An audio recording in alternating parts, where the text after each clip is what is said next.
പ്രതിപക്ഷ നേതാവ് എന്ന നിലയിൽ രാഹുൽ നടത്തിയ കന്നി പ്രസംഗത്തെക്കുറിച്ച് എന്താണ് പറയുക എന്ന് ചിന്തിച്ചപ്പോൾ പത്മവ്യൂഹവും അഭിമന്യുവുമൊക്കെയാണ് മനസ്സിൽ വന്നതെങ്കിലും ഇത് അതുക്കും മേലെ പോയി എന്ന് തന്നെയാണ് പറയാനുള്ളത്. പത്മവ്യൂഹം ഭേദിച്ചെങ്കിലും അഭിമന്യു എന്ന പരാക്രമിയെ ചതിയിലൂടെ വീഴ്ത്താൻ കൗരവർക്ക് കഴിഞ്ഞെങ്കിലും എടുക്കുമ്പോൾ 1, തൊടുക്കുമ്പോൾ 10, കൊള്ളുമ്പോൾ 100 എന്ന മട്ടിൽ 1.5 മണിക്കൂറിലധികം സഭയിലെ അങ്കത്തട്ടിൽ രാഹുൽ അസ്ത്രമഴ പെയ്യിച്ചപ്പോൾ 50 തവണയെങ്കിലും പ്രധാനമന്ത്രിയും ആഭ്യന്തരമന്ത്രിയും പ്രതിരോധ മന്ത്രിയും മറ്റ് കേന്ദ്രമന്ത്രിമാരും ഉൾപ്പെടെ കുരുപ്രമുഖന്മാർ വളഞ്ഞിട്ട് പ്രതിരോധിച്ചിട്ടും വീഴാതെ വിജയശ്രീ ലാളിതനായി തന്റെ കന്നി പ്രസംഗം പൂർത്തിയാക്കിയ രാഹുൽ പാർലമെന്റിന്റെ ചരിത്രത്തിൽ തന്നെ തങ്കലിപികളിൽ അടയാളപ്പെടുത്താവുന്ന പെർഫോമൻസ് ആണ് കാഴ്ചവെച്ചത്. 10 വർഷത്തിന് ശേഷം ഇന്ത്യ ഊതിക്കാച്ചിയെടുത്ത പ്രതിപക്ഷ നേതാവ് എന്ന നിലയിൽ തന്റെ കന്നി പ്രസംഗത്തിൽ തന്നെ മോദി സംഘത്തിനും BJPക്കും എതിരെ എന്നല്ല RSSനെതിരെയും കത്തിക്കയറിയ രാഹുൽ അഗ്നിവീർ, മണിപ്പൂർ സംഘർഷം, നീറ്റ് തട്ടിപ്പ്, തൊഴിലില്ലായ്മ, നോട്ട് നിരോധനം, കർഷക പ്രക്ഷോഭം എന്നിങ്ങനെ വർത്തമാനകാല ഇന്ത്യ നേരിടുന്ന സകലമാന പ്രശ്നങ്ങളെയും മുനമൂർച്ചയുള്ള അസ്ത്രങ്ങളാക്കി ട്രഷറി ബെഞ്ചിനെതിരെ കടന്നാക്രമിച്ചപ്പോൾ ബഹളം കൂട്ടിയും ആക്രോശിച്ചും പോർവിളി തുടർന്നും ആ വാക്ശരങ്ങളെ തടുക്കാൻ വൃഥാശ്രമം നടത്തുന്ന ഭരണപക്ഷത്തെയാണ് സഭ കണ്ടത്.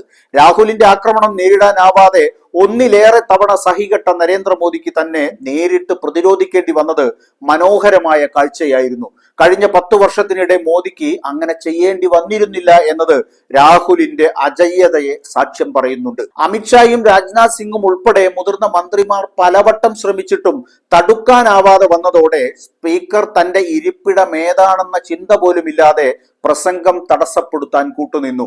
അതിന് സ്പീക്കർക്കും കിട്ടി 8ന്റെ പണി. തനിക്ക് മുമ്പിൽ നിവർന്നു നിന്ന സ്പീക്കർ പ്രധാനമന്ത്രിക്ക് മുമ്പിൽ കുമ്പിട്ട് നിന്നതിനെ കളിയാക്കിയ രാഹുൽ സഭയുടെ അവസാന വാക്കും നാഥനും സ്പീക്കറാണെന്ന് ഓം ബിർളയെ ഓർമ്മപ്പെടുത്തിയത് തികഞ്ഞ പ്രത്യുൽപ്പന്നമതിത്വത്തോടെയാണ്. ആ വാക്കുകളിൽ പൊളഞ്ഞുപോയ സ്പീക്കർ തുടർന്ന് നൽകിയ വിശദീകരണമെല്ലാം സഭയുടെ അന്തസ്സിന് നിരക്കാത്തതായി മാറി.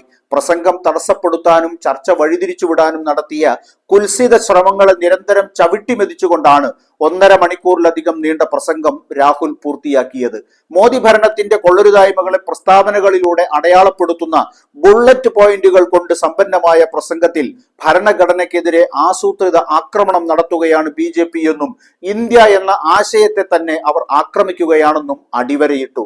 പരമശിവന്റെ ചിത്രം ഉയർത്തിക്കാട്ടിയ രാഹുൽ ഭഗവാൻ ശിവന്റെ ചിത്രത്തിലേക്ക് നോക്കിയാൽ ഭയവും വിദ്വേഷവും പരത്താൻ ഹിന്ദുക്കൾക്ക് കഴിയില്ലെന്ന് മനസ്സിലാകുമെന്നും എന്നിട്ടും അക്രമം നടത്തുന്നവരെ ഹിന്ദുക്കളുടെ ഗണത്തിൽ പെടുത്താനാവില്ലെന്നും പറഞ്ഞതോടെ ഇളകിയ ഭരണപക്ഷത്തെ ക്രിസ്തുവിന്റെയും ഗുരുനാനക്കിന്റെയും ഇസ്ലാം നമസ്കാര മുദ്രയുടെയും മഹാവീരന്റെയും ഗൗതമബുദ്ധന്റെയും ചിത്രങ്ങളിലെ അഭയമുദ്ര പരമശിവന്റെ വലങ്കയിലെ അഭയമുദ്രയ്ക്ക് സമാനമാണെന്ന അതിസൂക്ഷ്മമായ മറുപടി കൊടുത്താണ് രാഹുൽ നേരിട്ടത്. തന്റെ ആദ്യ പ്രസംഗത്തിന് കാര്യമായ തയ്യാറെടുപ്പോടെയാണ് വന്നത് എന്ന് സൂചിപ്പിക്കുന്നതായിരുന്നു രാഹുൽ ഉപയോഗിച്ച വാക്കുകളും പ്രയോഗങ്ങളും.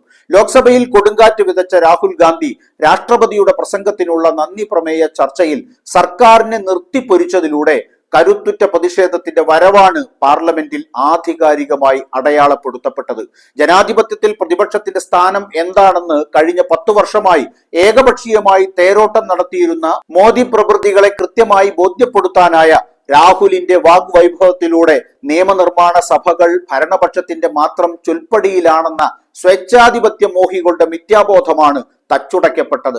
താൻ ദൈവത്തിന്റെ പ്രതിപുരുഷനാണെന്ന് സ്വയം പ്രചരിപ്പിച്ച മോദിക്ക് ഉടുത്തതിൽ പെടുത്തുപോകുന്ന തരം അമ്പാണ് കൊണ്ടത്. ടെലിവിഷൻ ചാനലിൽ കൂട്ടം പറയുന്നതിനിടയിൽ ഏത് ഗതികെട്ട നേരത്താണ് തനിക്ക് അങ്ങനെ പറയാൻ തോന്നിയത് എന്നോർത്ത് ഖേദിച്ചുപോയ മോദിയുടെ മുഖമായിരുന്നു സഭ പിന്നീട് കണ്ടത്. നിന്ന നിൽപ്പിൽ ഉരുകിപ്പോയ തരം ആക്രമണം മോദി ഒരിക്കലും പ്രതീക്ഷിച്ചിരുന്നില്ലെന്ന് വ്യക്തം. എന്തായാലും ഇന്ത്യ സന്തോഷിക്കുകയാണ്. ഇന്ത്യയിലെ സാധാരണക്കാരും വലിയ സന്തോഷത്തിലാണ്. അന്തമില്ലാതെ പാഞ്ഞ മോദി ഭരണം എന്ന കുതിരയുടെ കടിഞ്ഞാൻ പിടിക്കാൻ ആണൊരുത്തൻ അവതരിച്ചതിലുള്ള ആനന്ദത്തിലാണവർ. അതുകൊണ്ട് നമുക്കും ഏറ്റുവിളിക്കാം, ജയ് സംവിധാൻ.